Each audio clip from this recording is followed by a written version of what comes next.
a group of women between the ages of 65 and 75 was interviewed. These were the most poignant interviews, possibly because many of these women had never had a vagina interview before.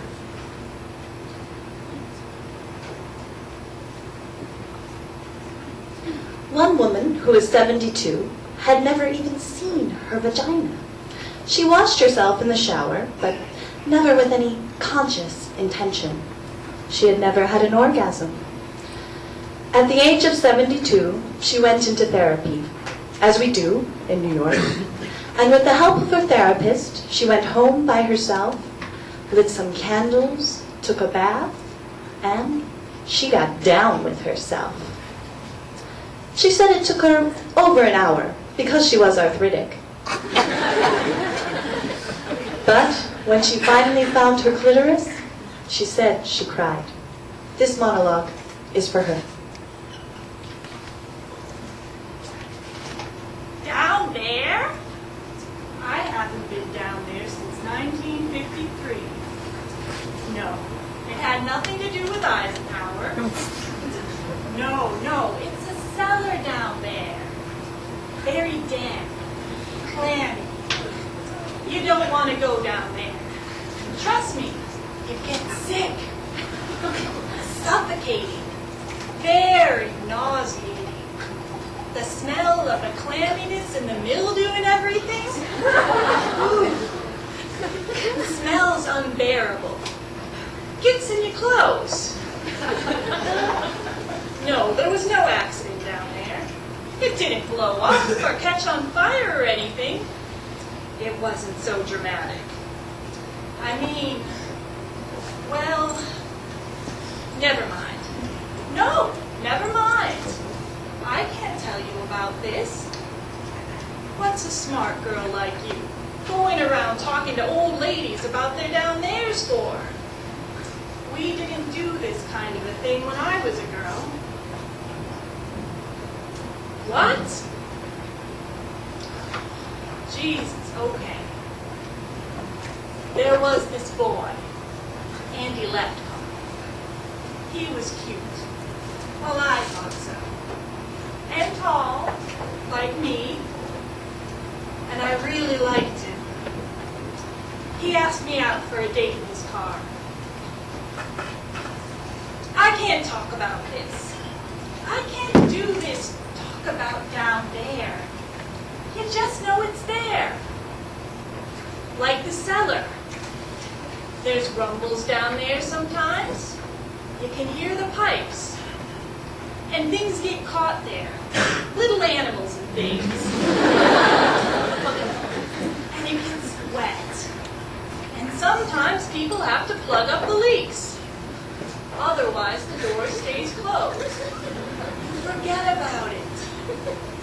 I mean, it's part of the house, but you don't see it. Think about it. It has to be there, though, because every house needs a cellar. Otherwise, the bedroom would be in the basement. Oh, Andy left. Right. Andy was very good looking. He was a catch. That's what we called it in my day. We were in his car, a new white Chevy Bel Air. I remember thinking my legs were too long for the seat. I have long legs. They were smushed up against the dashboard, and I was looking at my big kneecaps when he just kissed me in this surprisingly take me by control like they do in the movies kind of a way. And I got excited. So excited. And, well, there was a flood down there. I couldn't control it. It was like this force of passion, this river of life, just flooded out of me. Right through my panties, right onto the car seat of his new white Chevy Bel Air. It wasn't pink, and it was smelly.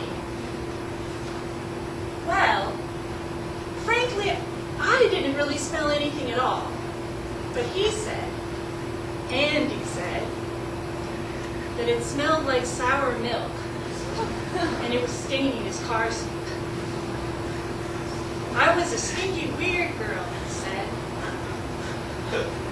I wanted to explain to him that his kiss had caught me off guard, that I wasn't normally like this. I tried to wipe the flood up with my dress. It was a new, yellow primrose dress. It looked so ugly with the flood on it. Andy drove me home without saying another word. And when I got out and shut the car door, I closed the whole store, locked it, never opened for business again. Oh, I dated some after that, but the idea of flooding always made me too nervous. I never even got close again. I used to have dreams, crazy dreams. Oh, they're dopey. Why? Burt Reynolds. I don't know why. He never did much for me in life, but in my dreams it was always Burt and I, Burt and I, Burt and I. We'd be out, Burt and I. It was some restaurant, like the kind you see in Atlantic City, all big with chandeliers and stuff, and thousands of the waiters with the vests. Burt would give me an orchid corsage. I'd pin it on my blazer. We'd laugh. We were always laughing, Burt and I. Laugh, laugh. We'd eat shrimp cocktail. Huge shrimp. Fabulous shrimp. We'd laugh some more. We were very happy together. Then he'd look into my eyes and pull me to him in the middle of the restaurant. And just as he was about to kiss me, the whole restaurant would start to shake. Pigeons would fly out from under the table. I don't know what those pigeons were doing there. And the flood would come straight from down there. It would pour out of me. It would pour and pour. There would be fish inside it, and little boats. And the whole restaurant would fill with my flood. And Burt would be standing there, waist deep in it, looking horribly disappointed in me that I'd done it again.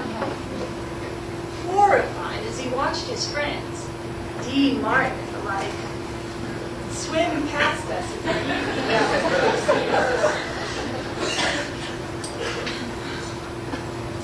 I don't have those dreams anymore. Not since they took away just about everything connected with down there. Moved out the uterus, the tubes, the whole works. The doctor thought he was being funny.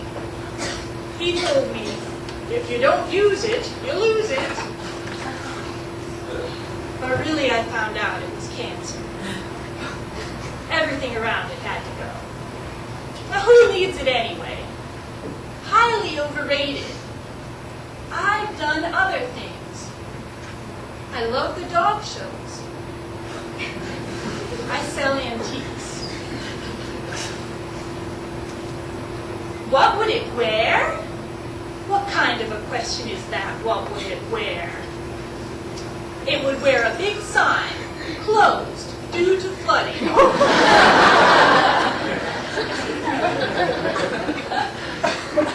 What would it say? I told you it's not like that.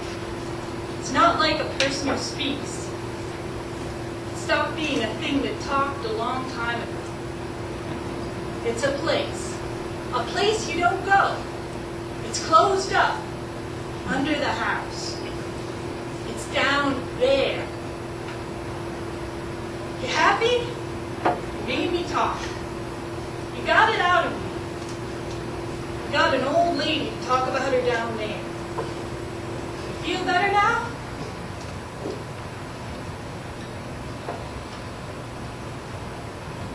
Actually, you're the first person I ever told about this.